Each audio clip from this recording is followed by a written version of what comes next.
ஸ்ரீ காளிமாதா ஜோதிடம் பிரபல ஜோதிடர் பண்டித் மகாராஜா. தொழில், காதல், திருமணம், குழந்தை பாக்கியம் மற்றும் மந்திர சூனிய பிரச்சினைகளுக்கு நிரந்தர தீர்வு. வணக்கம். இது தமிழ்வினின் பிரதான செய்திகள். செய்திகளோடு நான் லக்ஷனா யாதவன். முதலில் தலைப்புச் செய்திகள்.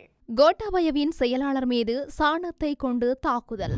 திரைசேரி இணையவழி மோசடி தொடர்பிலான விசாரணை. கோப் குழுவின் நடவடிக்கை. சற்று முன்னர் லஞ்ச ஊழல் விசாரணை ஆணைக்குழுவிலிருந்து வெளியேறிய மைத்ரிபால. தங்கத்தின் விலையில் தலைகீழ் மாற்றம். ட்ரம்ப் நிர்வாகத்தின் அடுத்த அதிரடி. முக்கிய அமைப்பொன்றின் 22 உறுப்பினர்கள் பணி நீக்கம். புகழ்பெற்ற பாடகர் தேனிசை செல்லப்பா காலமானார். பாதிக்கப்பட்ட மீனவரின் பாதுகாப்பு தொடர்பில் தமிழ்நாடு அரசு கவனம் செலுத்த வேண்டும். நாமல் கோரிக்கை. இலங்கையில் ஆயிரக்கணக்கான அரசு நிறுவன ஊழியர்களுக்கு மகிழ்ச்சியான செய்தி. தொடர்பான விரிவான செய்திகள்.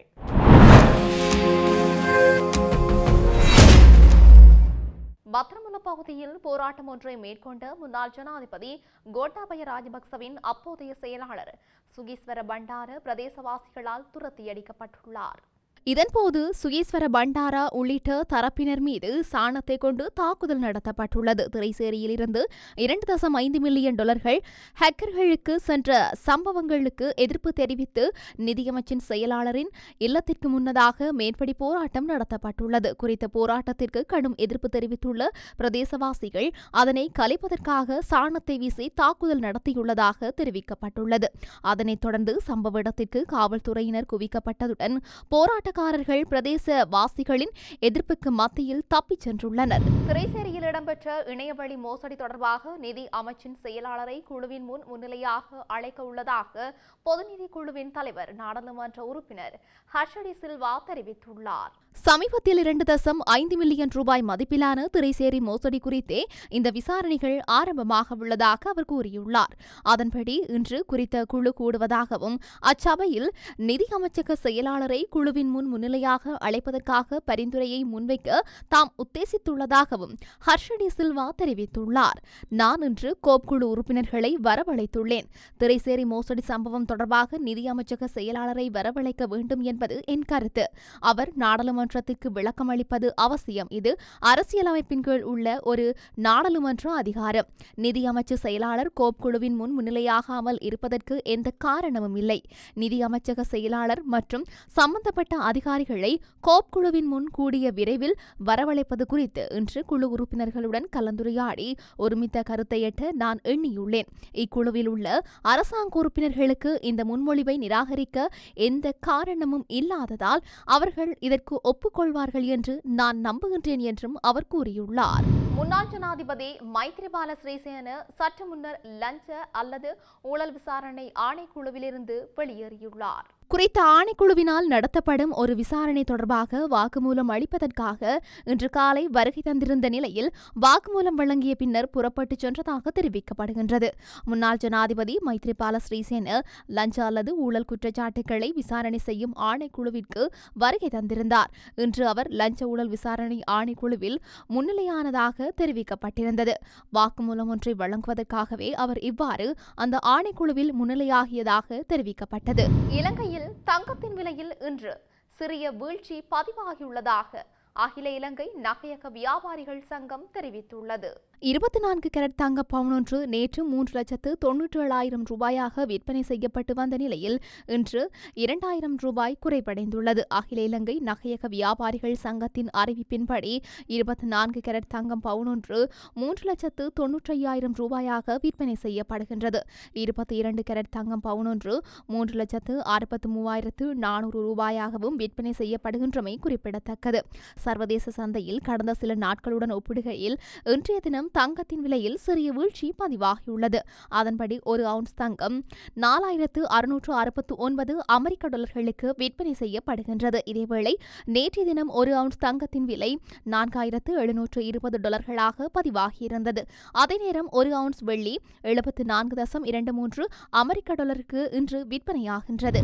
அமெரிக்க ஜனாதிபதி டொனால்ட் ட்ரம்பின் நிர்வாகம் அந்த நாட்டின் தேசிய அறிவியல் அறக்கட்டளையின் கொள்கைகளை வகுக்கும் தேசிய அறிவியல் வாரியத்தின் அனைத்து 22 உறுப்பினர்களையும் அதிரடியாக பணி நீக்கம் செய்துள்ளது.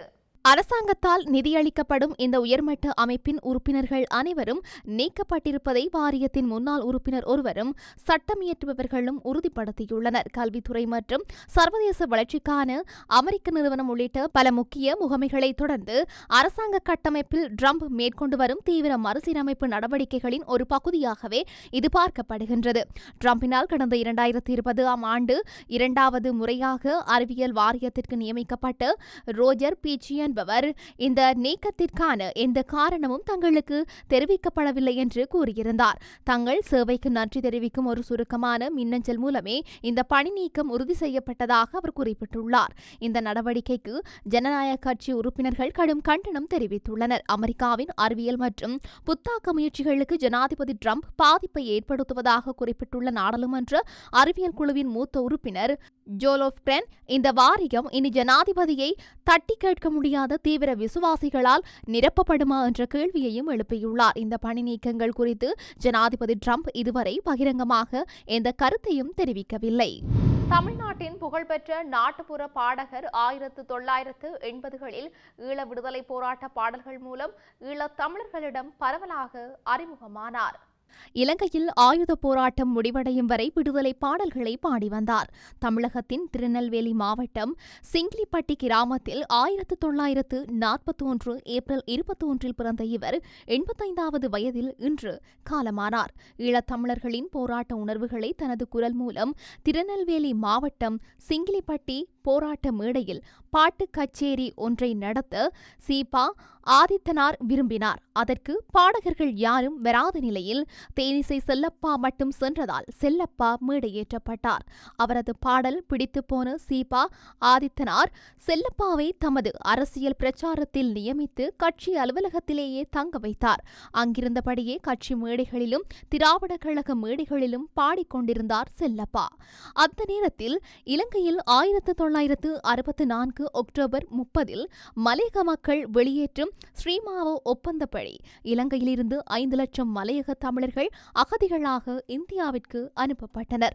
அதற்காக AL நாராயணனை வைத்து ஒரு பாடலை எழுதி செல்லப்பாவை பாட வைத்தார் ஆதித்தனார். அந்த பாடல் செந்தமிழா மனம் பொங்குதடா, சிங்களர் கொடுமை மிஞ்சுதடா, இதை நேரு பண்டிதரும் பார்க்கவில்லை, சொந்த ஊரு மந்திரியும் கேட்கவில்லை, யாரும் துணைக்கிங்கே வரவில்லை, ஆறுதல் வார்த்தைகள் தரவில்லை, செந்தமிழா மனம் பொங்குதடா, சிங்களர் கொடுமை மிஞ்சுதடா. இதனை மேடைதோறும் உணர்ச்சி மேலிட பாடினார் செல்லப்பா. இந்த பாடல் தொடர்ந்து திராவிட இயக்க மேடைகளில் பாடிக்கொண்டிருந்த செல்லப்பாவின் குரலும் பாவமும் புலிகளின் முக்கியஸ்தர் பேபி சுப்பிரமணியத்தையும் கவர்ந்தது. அது 1980களின் தொடக்கம். ஈழத்திலிருந்து வந்து சென்னையில் தங்கியிருந்த புலிகளின் செய்தி தொடர்பாளர் மூலமாக ஈழத்து புரட்சி பாடல்களை பாடினார்.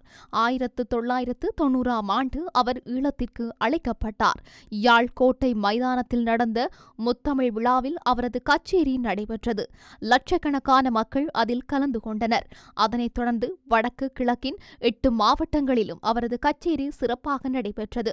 புலிகளின் தலைவரையும் சந்தித்தார். கவிஞர் காசி ஆனந்தன், கவிஞர் புதுவை ரத்தினதுரை, இன்னும் பல கவிஞர்களால் எழுதிய பாடல்களை இவர் பாடியுள்ளார்.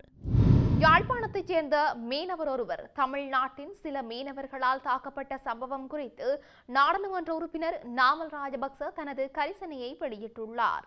குறித்த சம்பவம் தொடர்பாக அவர் தன்னுடைய உத்தியோகபூர்வ எக்ஸ் தளத்தில் வெளியிட்டுள்ள பதிவிலேயே இந்த விடயத்தை தெரிவித்துள்ளார். குறித்த பதிவில் எமது மீனவர்களில் ஒருவரை தமிழ்நாட்டைச் சேர்ந்த மீனவர்கள் கொடூரமாக தாக்கியுள்ள சம்பவம் மிகவும் கவலைக்குரியது. இத்தகைய வன்முறைகள் முற்றிலும் ஏற்க முடியாதவை. அரசு உடனடியாக தலையிட்டு அவரின் உடனடி பாதுகாப்பை உறுதி செய்து அவர் விரைவாகவும் பாதுகாப்பாகவும் நாட்டிற்கு திரும்புவதற்கு தேவையான அனைத்து நடவடிக்கைகளையும் எடுக்குமாறு நான் வலியுறுத்துகின்றேன். இந்த சம்பவம் வடமாகாணத்தைச் சேர்ந்த எங்கள் மீனவர்களை பாதுகாக்க வலுவான எல்லை கட்டுப்பாட்டு நடவடிக்கைகள் அவசியம் என்பதையும் வலியுறுத்துகின்றது. தமிழ்நாடு அரசியல்வாதிகள் இலங்கை தமிழர் பிரச்சினைகளை அரசியல் லாபத்திற்காக பயன்படுத்துவதில் திறமையாக இருந்தாலும் தமிழ்நாடு நிலப்பரப்பில் அதுவும் அங்குள்ள போலீசாரின் முன்னிலையில் எங்கள் மீனவர்கள் தாக்கப்படும் போது அமைதியாக இருப்பது கவலைக்குரியது என்று பதிவிட்டுள்ளார். 9,000க்கும் மேற்பட்ட அரச நிறுவனங்களில் பணியாற்றும் ஊழியர்களை நிரந்தரமாக பணியமர்த்துவதற்கான சுற்று நிரூபத்தை வெளியிட அமைச்சரவை அங்கீகாரம் வழங்கியுள்ளது. அதன்படி அரசு நிறுவனங்களில் தற்காலிக பதிலீடு ஒப்பந்தம் அல்லது நிவாரண அடிப்படையில் பணியாற்றும் சுமார் 9,800 ஊழியர்களை நிரந்தரமாக பணியமர்த்துவதற்கான சுற்று நிரூபத்தை வெளியிடுவதற்கே அமைச்சரவை அங்கீகாரம் வழங்கியுள்ளது. பல்வேறு அரசு திணைக்களங்கள் மற்றும் நிறுவனங்களில் நீண்டகாலமாக நிரந்தர நியமனங்கள் இன்றி பணியாற்றி வந்த சுமார் 9,800 ஊழியர்களுக்கு இதன் மூலம் நிவாரணம் கிடைக்கவுள்ளது. இதுவரை காலமும் தினக்கூலி அடிப்படையிலும் ஒப்பந்த அடிப்படையிலும் பணியாற்றியவர்கள் இந்த புதிய நடைமுறையின் கீழ் நிரந்தர சேவையில் உள்வாங்கப்படவுள்ளனர். இந்த ஊழியர்களை நிரந்தரமாக்கும் செயற்பாடுகளை முறைப்படுத்துவதற்காக உரிய அரசு நிறுவராக சுற்று நிறுவத்தை உடனடியாக வெளியிடுவதற்கு அமைச்சரவை அதிகாரிகளுக்கு ஆலோசனை வழங்கியுள்ளது. நீண்டகாலமாக தொழில் பாதுகாப்பு இன்றி பணியாற்றி வந்த இந்த ஊழியர்களின் கோரிக்கைகளை கருத்தில் கொண்டு அரசாங்கம் இந்த தீர்மானத்தை எடுத்துள்ளதாக தெரிய வருகின்றமை குறிப்பிடத்தக்கது. செய்திகளின் நிறைவாக மீண்டும் தலைப்புச் செய்திகள். கோட்டாபயவின் செயலாளர் மீது சாணத்தை கொண்டு தாக்குதல். திரைசேரி இணையவழி மோசடி தொடர்பிலான விசாரணை. கோப் குழுவின் நடவடிக்கை. சற்று முன்னர் லஞ்ச ஊழல் விசாரணை ஆணைக்குழுவிலிருந்து வெளியேறிய மைத்ரிபால. தங்கத்தின் விலையில் தலைகீழ் மாற்றம். ட்ரம்ப் நிர்வாகத்தின் அடுத்த அதிரடி. முக்கிய அமைப்பொன்றின் 22 உறுப்பினர்கள் பணி நீக்கம். புகழ்பெற்ற பாடகர் தேனிசை செல்லப்பா காலமானார். பாதிக்கப்பட்ட மீனவரின் பாதுகாப்பு தொடர்பில் தமிழ்நாடு அரசு கவனம் செலுத்த வேண்டும். நாமல் கோரிக்கை. இலங்கையில் ஆயிரக்கணக்கான அரசு நிறுவன ஊழியர்களுக்கு மகிழ்ச்சியான செய்தி. இத்துடன் தமிழ்விண்ணின் பிரதான செய்திகள் நிறைவு பெற்றன. செய்திகளை உடனுக்குடன் அறிந்து கொள்ள தமிழ்வின் என்ற எமது யூடியூப் பக்கத்தினூடாக இணைந்திருங்கள். வணக்கம். ஸ்ரீ காளிமாதா ஜோதிடம். பிரபல ஜோதிடர் பண்டித் மகாராஜா. தொழில், காதல், திருமணம், குழந்தை பாக்கியம் மற்றும் மந்திர சூனிய பிரச்சினைகளுக்கு நிரந்தர தீர்வு.